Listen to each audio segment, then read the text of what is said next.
Please listen carefully. Hello, universe, and welcome to the Optimist Daily Update. I'm Kristy Jansen. And I'm Summers McKay. And we're part of the team behind the Optimist Daily, making solutions the news. We bring you reader-funded solutions news every day in order to change the tenor of news media, social media, and the direction of your day to one focused on solutions. 7 days a week, we publish positive news stories written by award-winning journalists and delivered online to your inbox and through our social channels. And also, we are sharing these solutions in a commute-worthy, walk-worthy, home office-worthy, in your real office-worthy, we probably should rewrite this worthy, podcast. Today is Tuesday, the 18th of May, 2021. Happy Tuesday, Kristy. How are you? Happy Tuesday. One of my favorite days of the week for some reason. I don't know. I think maybe it's one of the more open days in my schedule. In your schedule. Yeah. And I've always had this strong affinity for the Stones song Ruby Tuesday. Really? Would you like to sing us? Do you want to sing us a little bit of it? I will not subject our audience to that painful experience, but I do just like the song. And when I was in college, I was really into that song. I got one. I used to have that. You can get 12 discs from Columbia, 12 CDs. Right. So one of the one I was really into classic rock at that time, and so. Too much information. Too much information. Although let's talk about classic rock CDs. I have I still have a CD player in the car that I drive. And recently my husband and I were thinking about getting me a different car, and so we had gone to the dealership and I had to empty out my car, but I pulled out my CD. And it's the same CD I've had in my car probably since the time you were buying CDs on the internet. And it's like my Cat Stevens CD. My husband was like, just guffawing at me for, nothing better than a little moon shadow. Okay. No, I love it. Or give me some Van Morrison. Van Morrison. Yeah. I used to have Janis Joplin, who I was really into at the time. And Stills and Nash. My radio station growing up was K Earth 101, which as we were growing up, right? Yeah. That was, but now I put it on K Earth 101 and it's songs from 3 years ago. You're like, wait a minute. These aren't oldies. This world has changed. We need a manual for 2021. Speaking of restaurant, Summers, is that happening where you are? Yes, exactly. I was going to say, speaking of manuals necessary for 2021, you can't eat at a restaurant if you don't bring your phone. I know. We don't know what to order. Exactly. We went on Sunday afternoon to kind of one of these big outdoor barbecue style restaurants. It's a distillery here in the area that we live in called Treaty Oak. And the big kids came with us, and they've only been in Texas for a couple weeks. So they're just kind of getting used to this whole going out thing. And we're all vaccinated and we're all ready for it. But my husband and I left my phone all the way at home, crazy. And he had left his in the car because he was wrangling the toddler. And we got in line to order and we had to look at the teenagers for help because we had no ability to look at a menu. And the place that we didn't even have an available printed menu. And it was like, what about all these people who don't want to be addicted to their cell phones? So yes, we need a manual for 2021. That is definitely the case. Like how to walk through a door. Today I keep telling stories because everyone cares, but today at the gym, I, exercised and I put my mask on and walked out, and somebody walked out right behind me not wearing a mask and held the door for me kind of ish because he was behind me, and then he wiggles way in front of me and opened the door. And I was just like, no, you can't be gentlemanly. You must stay 6 feet away from me. Don't know how to work 2021. I don't know, Kristy, what are we going to do? What are we going to do to help our minds evolve and be more flexible to account for all this change in 2021? Get really curious about the world and try to learn new stuff. Yeah. There's a headline about this on the Optimist Daily today. Yeah.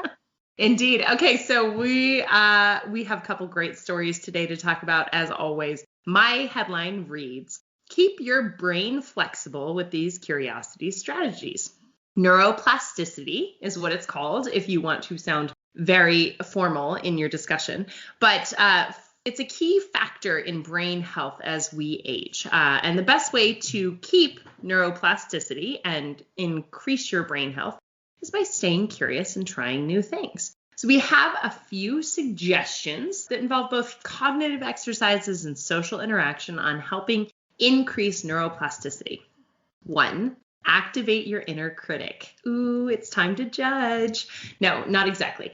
Read a book, watch a movie, consume content, but then discuss it, talk about its structure, critically assess the content you consume. So don't just mindlessly binge Schitt's Creek every night like my husband and I do. Then sit and talk about afterward the complex relationships between the characters. So it's about consuming but then activating your brain afterward. Which, by the way, Kristy, Schitt's Creek is our total thing these days. I love it. So good. That was a few months ago that our family got into that one, but loved that show. I think that was like early COVID for you. I'm a little late on the COVID. But one of the other strategies, similar to what we were just discussing, is engage your kids. If you have children or grandchildren or work with young people, work together to promote brain health by engaging in a lively discussion at the dinner table. Have a discussion about like Bitcoin with your teenager, as my father and son did this past weekend, and had this amazing, engaging conversation about all the non-fungible tokens, monetary, NFTs non-fungible type. all the NFTs, and recognize that it's gambling, not investing. But anyway, that's a different story. The next one, and dig deeper. So think like a reporter. Reporters dig deeper and think critically every day. Channel this practice by investing time to learn about a local or complex issue. So have an enlivened conversation with a younger person or an older person, depending on which you fall in. And if you're a middle person, just sit and listen, and then dig deeper and learn more. And last but not least, diverse perspectives. Change your perspective. We can get very easily focused if our friends and family members all have similar opinions to us, where we don't get different opinions or perspectives. But find somebody who you know is different than you and have a open, curious discussion with them about why their opinion is what it is. I think this is a good, I like the ideas in this article, but I would say that being critical or having those critical or almost discussion-oriented, almost argumentative, isn't necessarily going to keep you super neuroplastic and flexible. Because part of it, you have to really listen and be open to new ideas. You can't just argue your point really well. You have to actually be able to listen to, take in new information and try to understand it in a deep way, which is part of what I wanted to talk about. The headline that I chose from today's headlines complements this story about the need for curiosity to keep your mind flexible. And curiosity, and it sounds a lot like critical thinking, right? So being open, but also don't just absorb it, but have a discussion with it or with other people. It's also very social. Social interaction is super important with keeping your mind active and alert. But the other thing is being open to new ideas and finding new ideas. And one way I know that I, as a kid who loved to read, found new ideas that were not necessarily available in my most immediate family or social circle was books. And the headline that I chose to talk about in the context of talking about curiosity and flexibility of the mind reads, "More children reach for books to escape lockdown and boost their moods." And so during this pandemic, children have had a part of their, quotes, normal childhood robbed from them, the things that we think of from when we were growing up, or from even some of our younger colleagues growing up, where they were going to school every day. They had the social world that was built there. And so they weren't allowed to do that in this last year. Because of that, many kids reported feelings of loneliness or even anxiety as the world around us was freaking out. But there's a recent study conducted by an organization called Renaissance Learning in the UK, across UK and Ireland, and they indicated that reading books has been making a comeback over the last year as a tool to combat isolation for young people, for kids. And related to that, more difficult books are being picked up as a sort of a personal challenge. Literacy skills have improved significantly. And actually, this is kind of a positive boost to these young people's ability to take in and process information. And that whole idea, we write a lot about how reading a book can actually improve your mood, help you sleep better, feed a part of you that you may not even know was hungry, right? So I just like this well, story. and books allow for escapism, right? And I think that is the opportunity that when we're mired in uncertainty and concern, going into a book or listening or reading or consuming a book in some way allows for an escapist adventure. And that can really lighten the mood and sort of expand thinking. I know I've been listening religiously lately to audiobooks in my off time and searching for ones that have increased my neuroplasticity, but shifting my perspective, because I found myself, as you guys know, really stuck in a rut. And this emotional rut that I was in, I have lifted through books. So it's no surprise that kids are really benefiting from this too. That's really exciting news. And I know for me, when I was a kid, because I had awkward years where I didn't really connect with the kids in my school. And actually having those characters that I could identify with in the books that I was reading, I remember finding Jane Eyre and really, really connecting with her and wanting to model myself after that character, right? And mine was Jo from Little Women. Oh, me too. I loved Jo from Little Women was so my jam. Like that was she, and I think I read Little Women 100 times. And then I got really into science fiction, and Stranger in a Strange Land was one of my favorites. So anyway, having those books kind of can be friends. And it can also take you to places that you would never otherwise be able to go. So I love that young kids now are finding them again. I mean, my son hates to read. He does not like to read, but he actually did read a book this year, which was a big milestone. He finally by choice read a book. By choice, he read Ender's Game, which he loved, which was one of my favorites when I was a young person. That's a great science fiction book.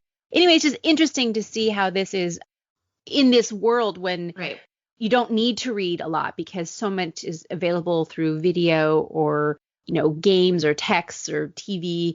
I love that books are making a comeback. Well, and I also think, so I think if you're a parent and you have a kid who doesn't read a lot, right, that don't beat yourself up about it. It's pretty common. It's, it is where the world's at. But I was gifted a book, a New York Times book called How to Raise a Reader.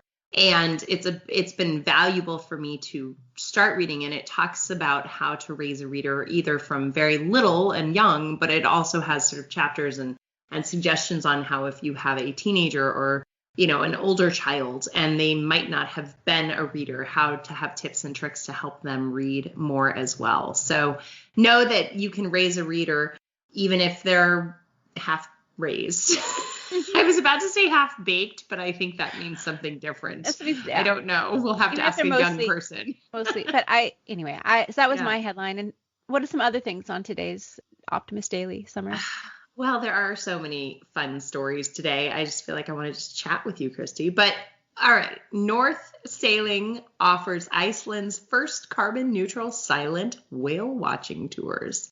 I love that. Be quiet for the whales. How parents can better support their transgender children. Great story. Also, if you are a grandparent, aunt, or uncle and need to know a little more about how to support your transgender children. Community coral planting restores Belize expansive reefs. I want to go to Belize. I want to go to Belize and see an expansive reef right about now. 5 things to do when you're feeling overwhelmed by your to-do list. What else, Kristy? I need to read that one. I haven't read it yet. Put that on your list and get to it. The next one is one I almost chose, but I didn't. I skipped, so go read it on the optimistdaily.com. But Boykin Spaniels proved to be valuable allies in turtle conservation. I love the idea of, different species getting along and supporting each other, just like us, right? Dogs and turtles running around, being friends. So cute. Have a green thumb but no garden? A Lot Me can help. Rexter's innovative home design can adapt to rising and falling sea levels. And these modular rooftops made of wood waste keep Indian homes cool. Those are some solutions on today's OptimistDaily.com. Go check it out. And thank you everybody for listening to today's Optimist Daily Update. We promise to keep sharing these positive solution-based stories with ideas on how you can participate in a changing world and ensure it is changed for the good. We promise to keep covering current events with accuracy, legitimate sources, and offering you the information needed most to chart new paths for all of us. If you have the means, please consider becoming an emissary on the OptimistDaily.com, and for just $5 a month, support reader-funded independent journalism. Be part of the solution-changing consciousness and addressing our world's biggest challenges with a problem-solving mindset. Let's keep the Optimist Daily free to all who need it, supported by those who can. Thanks, everybody. Have a great Tuesday, and we will see you on Hump Day. Bye. Bye.